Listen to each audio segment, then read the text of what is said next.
This is a very interesting but honest question asked by a young girl, and she says, is small amount of sin still a sin? And Pastor Randy Skeete answers very vividly and ends with an illustration. If you are new to this channel, it's truly an honor to have you. In this channel, we will continue to share preachings, encourage each other through Bible study, as we wait for the soon return of Jesus Christ, and many more. So you are welcome. Let's watch this video. Somebody that I know. And say that again. I have somebody that I know, like they're my friend, and Yes. they're into a lot of crime, stories, but like they're true stories, and they listen to it a lot. Is that a sin to be listening to that? Like, even if it's like very small amounts, like, is that like a sin? I like that, even if it's a small amount.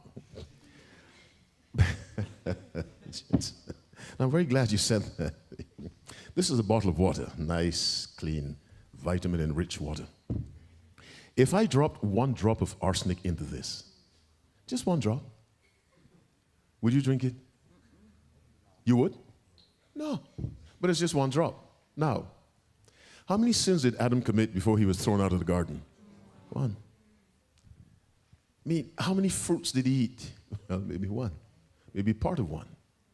What Adam did was not monstrous in our sense of the word monstrous. He did not rob a bank. It wasn't suicide or genocide or infanticide or whatever, patricide or matricide. He just did what vegetarians do. He consumed a fruit and was thrown out of the garden. So when my lovely sister says, even though it's just a little bit, that's all the devil needs. Let me tell you something. Do you know why the Bible consistently tells us, thou shalt love the Lord thy God with all thy heart and with all thy soul and with all thy mind and with all thy strength? Why? Because for God to save you, listen to me carefully, he needs all of you. To destroy you, the devil just needs a little piece. You're not with me. It's my fault. To save you, God needs all of you. To destroy you, Satan just needs a piece of you. So God says, give me your whole heart. Thou shalt love the Lord thy God with all thy heart, all thy soul, all thy mind, all thy strength, all thy might. That's what we do not do. And so we have a lot of decent people on the way to hell. Look at what they were doing in the days of Lot. Likewise also, Luke 17:28, as it was in the days of Lot. They did eat, they drank, they bought, they sold, they planted, they builded. Which of those is a crime? None. Living life as usual. But God wasn't first. Lost. Most people who are lost will be decent people for whom Christ was not numero uno. Are you following me? My little sister, my young sister, a little bit of anything wrong is too much. Go to Ephesians 5. Let me show you something exactly in line. I'm so glad you asked that question. Go to Ephesians 5. Someone else come to the mic with the King James Version. Ephesians 5. Be therefore followers of God as dear children, and walk in love, as Christ also hath loved us and given himself for us, an offering and a sweet smelling. Okay, good. Read from verse 2 read 3 of Ephesians 5. Listen carefully. But fornication and uncleanness or covetousness. Carefully now. Let it not be once named among you. That's become not once. Because once is too often. Thank you very much. Child Guidance, page 200, paragraph 2. That which we do once, we are more apt to do again. That's a psychological principle. But you turn that around for the good news. If you resist once, it's easy to resist the second time. Then the third time. It works both ways. And so a little of anything that's bad is not good. Catastrophic. Disastrous. That's how the devil gets you. Many years ago, this is actual true story. The only children's story I can tell, really. I have only 2 children's stories. I trained some squirrels to eat out of my hand. And I would go to the backyard, beak, beak, beak, beak, and they'd come out of the trees. And I'd show them nuts. And one in particular would come closer than all the others. I said, This fella is bold. He'd come closer. He actually came up to my hand. I held the nut just like this.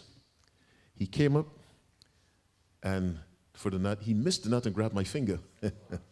And I felt the power in it, but he didn't bite down. He realized this wasn't the nut. Then he switched his grip, and he took the nut. I was grateful to God. And so he went off. The next day, wink, wink, he came. And I kept doing that. That was a summer. Then I put the nut in the palm of my hand and did that. And he came, and his tail was swishing back and forth. Who is this guy? And then he put his two front paws right in my hand, took the nut, turned around, and dashed off to the trees. And I said, I've got him. And I kept on doing that. Then I kept backing up. Now, I lived in the basement, so there was a sliding door. And I stepped into the door with a nut, and he came. Now, all the odors in the house he could smell. He was nervous. And he took it out of my hand and ran. Then I stepped back. Literally happened. I stepped back into the house. He came into the house. Took that nut. Let us finish with this story of how Eskimos hunt wolves. It's never overnight. According to tradition, this is how an Eskimo hunter kills a wolf. First, the Eskimo coats his knife blade with animal blood and allows it to freeze. He then adds layer after layer of blood until the blade is completely concealed by the frozen blood.